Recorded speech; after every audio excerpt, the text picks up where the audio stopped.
Dah nak dekat sebulan dapur limau nipis bercuti. Hari ni baru nak share resepi baru. Jom buat kerabu cendawan dan telur rebus. Mula-mula rebus telur dalam air yang separa mendidih, bukan menggelegak tau. Rebus 8 minit, lepas tu korang terus rendam dalam air sejuk.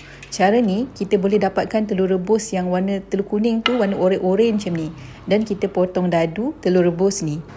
Lepas tu, celur cendawan inoki dan cendawan putih panjang ni dalam 15 saat dan tapis. Rebus sekejap daging kisar sampai masak dan lepas tu tapis juga. Okey, untuk sos kerabu, satukan sos ikan, sedikit gula melaka, chili flakes, beras yang disangai dan dikisar halus dan perahan limau nipis.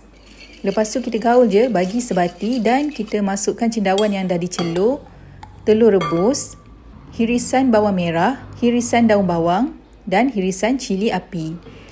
Sekarang korang gaul je bagi sebati. Ups, saya lupa nak masukkan daging kisar. Huish, selamat ingat. Dah siap. Kerabu cendawan bersama telur rebus ni memang sedap tau, secukup rasa. Masin, manis, masam, umami semua ada. Memang refreshing.